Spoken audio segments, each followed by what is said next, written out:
I spent the last 4 years studying how hundreds of the most creative people in history created their best art, from painters, poets, musicians, filmmakers, you name it, across every domain, genre, and movement. And here's where I discovered if you ever wanted to create something but you couldn't because you felt uninspired, you've been lied to. Inspiration isn't something that you wait for, it's something you create. And today, I'm going to show you exactly how the greatest creators in history created their inspiration. I pulled 7 of the most interesting lessons from my notes, lessons that will make you never have to wait for inspiration again so that you can create your best art. All right, let's start. So, out the gate, the first lesson is a tough one to swallow. Waiting for creative inspiration is really just fear. Fear dressed up as patience. We tell ourselves that we're waiting for the right idea, that we need to feel it first, that we work better when we're inspired. But translate all of that, and what we're really saying is that I'm afraid of the idea that I have not being good enough. I'm afraid of failing. I'm afraid of the discomfort that I'm going to feel from starting. And I get it. Starting is the hardest part. You know, the blank page, the empty canvas, the silence before the first note. But here's what every master learned: you don't start when you're ready, you get ready by starting. Picasso didn't wait until he had a fully formed vision before touching the canvas. He made a mark, and then another mark, and then he reacted to what appeared. The painting didn't exist before the process, it emerged through the process. Coltrane didn't wait until he felt inspired to practice. He picked up the saxophone and played the scales for hours until the inspiration stopped being something that he waited for and became something that he summoned. The work makes you feel ready, not the other way around. So stop waiting. Mark Twain once said that the secret of getting ahead is getting started.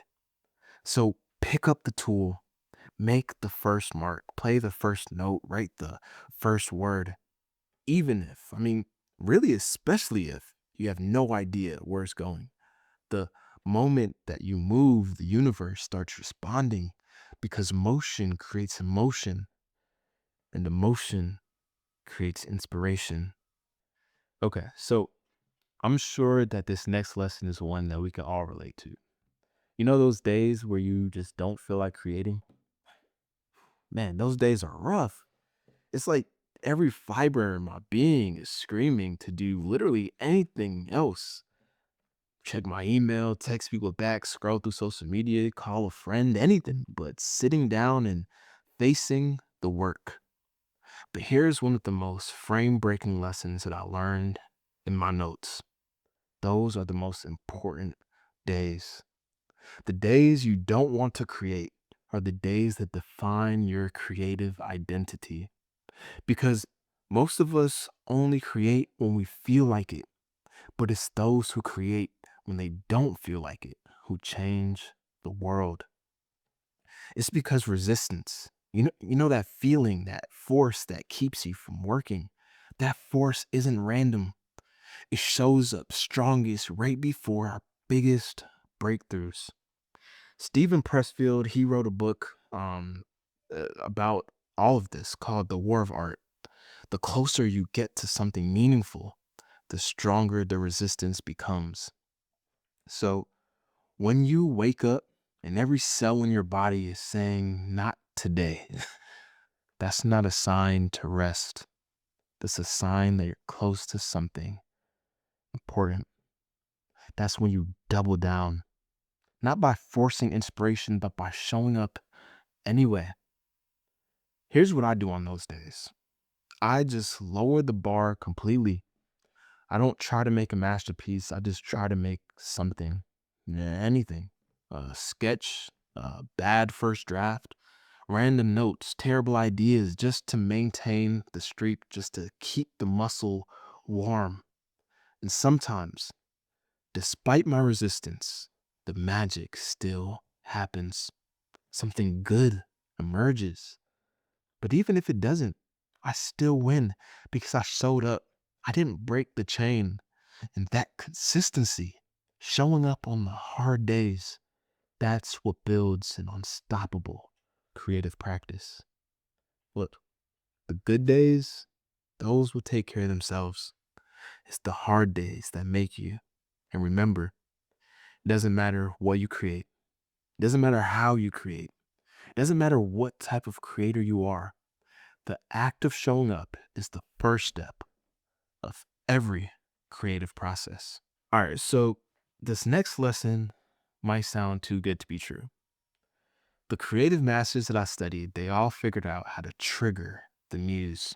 No inspiration needed. Inspiration is unreliable, it's fickle, unpredictable. But every creative master that I studied used rituals because rituals are controllable. I'm not talking about superstitions, but more like intentional practices that signal to their brain that it's time to create right now. And some of them were actually pretty odd. Like, I read somewhere that Beethoven counted exactly 60 coffee beans for his morning coffee before composing.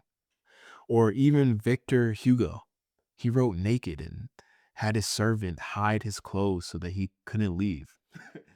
And it's crazy because as quirky as these sound, these weren't quirks. They were triggers, psychological switches that move them from everyday mode to creative mode. My wife tells me all the time that it's easier to build habits when I stack them on top of an existing habit. So if I want to exercise, maybe I do it right after I brush my teeth or make a coffee. And that's essentially the same reason that rituals work. You see, our brains, they love patterns. When we repeat an action before creating, our brain learns that this action equals creativity time. And eventually, the ritual becomes the inspiration. Even the ancient Greeks understood this. They said that the muses are the daughters of memory, not random events. Inspiration was tied to what they already learned and practiced, not tied to what was to come. So build your own ritual. Maybe it's making tea in a specific mug, or playing the same song before you start, or lighting a candle, or wearing a specific hat. I don't know. It could even just be sitting in the same chair. It doesn't matter what it is. What matters is that it's consistent and that it's only for creating. Okay, so here's the lesson that completely changed my relationship with inspiration. You can tap into an endless flow of inspiration if you're just around people who are creating. And I used to think that inspiration was a solitary thing. I'm sure many of you probably do too. That I needed to sit alone and wait for the muse, wait for it to strike. But then I noticed something about creative history. The greatest movements weren't made by isolated geniuses, they were made by groups. The Impressionists in Paris gathered in cafes every single week. And then there was the Harlem Renaissance. There was writers and musicians and painters all in the same neighborhood, feeding off of each other's energy. The Bloomsbury group in London, the beat poets in San Francisco, the hip hop pioneers in the Bronx. They weren't all sitting around waiting to feel inspired. They were creating in proximity to other creators, and that proximity was the inspiration. When you're in a room with other people making things, you stop overthinking. You just start doing because everyone else is doing, and you don't want to be the only one sitting in that room with excuses. There's actually a term for this. It's called social facilitation. It's a psychological phenomenon where you perform better simply because others are performing around you. Athletes run faster in races than in practice. Why? Because other runners are running. Writers write more in writing groups. Why? Because writers are writing. It's not magic, it's group momentum. You know how you watch these videos on my channel and maybe you feel inspired to create? That's because right now you're witnessing me create in real time. This moment, this video, it's these words, it's my art. And it's just me creating and it's resonating with you. Well, I mean, hopefully, of course, but look, if you want to create with me and a handful of other creators, I'm inviting you to join our group called World of Creatives, where writers and poets and painters and filmmakers, creators from all over the world, all on a mission to create our best art together, to inspire each other every day and to just give honest feedback and spark a global renaissance. I promise it's not like anything else you would ever find anywhere. And so if you value creativity and you really care about your art, I'll leave a link in the description of this video for you to apply. Okay, so I have 3 more lessons that I learned that will change how you create forever. And this next lesson is one that's probably the most underrated creativity lesson of them all. So, do you want to know the fastest way to feel inspired? Like the fastest. It's to finish something. And it doesn't matter what it is. It doesn't matter if it's good. Just complete it and release it and call it done. There's no feeling more motivating than completion. It proves to yourself that you can do this. You can finish things. And that proof creates momentum. It creates the desire to start the next thing immediately. I see so many creators with countless unfinished projects. They keep starting, they never finish, always chasing the next shiny idea. And they wonder why they feel uninspired. It's because they never reach completion. They never experience the pride, the relief, the satisfaction of being done. So they're constantly starting from zero, both emotionally and creatively. But when you finish things, you get proof. You build confidence, you create momentum, and that momentum makes starting the next thing effortless. So here's your challenge. Look at all your unfinished projects and pick one, the smallest one, the one that's closest to being done, and finish it this week. Doesn't have to be perfect, just finished. And then watch what happens. You immediately want to start something new, not because you waited for inspiration, but because you finished creating something. All right. Now, this next lesson is a trap that I see a lot of creators falling into. So many of us treat every project like a major one off event, and all that pressure paralyzes us when the inspiration runs dry. But the masters I studied treated their work as a continuous flow of curiosity. The next lesson, the sixth lesson, is this: never start a new piece of work from scratch. The greatest creators, they structure their output in series. They move from one project to the next with momentum, carrying the lessons and the mistakes and the leftover ideas from the last piece directly into the next. Monet didn't paint one great water lily. He painted over 250 of them. And the lesson that he learned on the fifth one, he carried over to the sixth one. And a chain of woolies informed the 250th. Or even the greatest comedians, they don't write a new stand-up from scratch. They take one great joke and they perform it 50 times. And they're always refining it so that they can build a larger set of material around its core idea. And that's at the core of everything that I create as well. Each of my videos, they build off each other. Also, it's the way that I view poems as I don't see them as one-off works of art. They're all telling my love story in real time. Working in series, it kills the inspiration myth because you don't need a new spark for every creation. You just need to continue the fire you already started. So I challenge you to adopt something that I call the thread method. When you finish your current project, identify the single most compelling, unresolved question or the single most interesting element that you didn't have time to explore. And your next project must be an exploration of that one thing. And keep doing that. Follow the thread of your curiosity, and you'll be surprised where you end up. Okay, so the final lesson requires a shift in your belief system, which is usually the most difficult thing to do, but it's also the most important. If you're waiting for inspiration, you believe that your ideas are something to be found.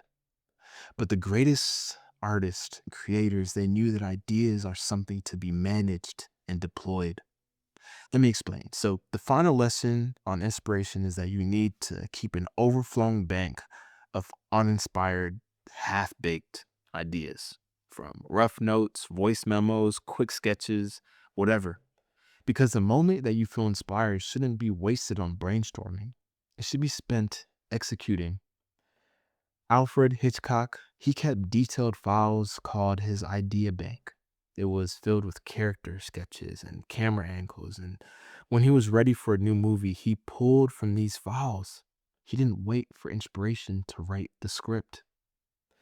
Kendrick Lamar does the same thing. He collects fragments of conversations and moments from his life. And by the time he enters the studio, the song is already written. And I saw this over and over and over again. Creators throughout history, they kept journals to capture observations and thoughts before they disappeared. I have so many journals and digital notes dating back over 10 years. There's a note in my phone literally called Ideas I started in like 2018. I still update it almost daily. It has creativity insights and art ideas, product ideas, you name it. It has changed my life. Look, master creators are never caught empty handed. So I challenge you to create a 50 idea inventory. Just spend 30 minutes this week writing down 50 terrible, half formed, impossible ideas. I challenge you. They don't need to be good, they just need to exist. And then the next time you sit down and you're uninspired, just pick the least terrible idea and start that one. You're separating ideation from execution so that you can stop relying on magic and start relying on preparation. Oh, and by the way, if you're interested in taking a look at all my best notes on creativity from over the years, just tap the link in the description and tell me where to send them to you. And so there it is. Inspiration is a byproduct of action. You don't wait for it, you create it every single time you show up. So, creator to creator, the world needs more people who create inspiration, not more people who wait for it. So, go create yours.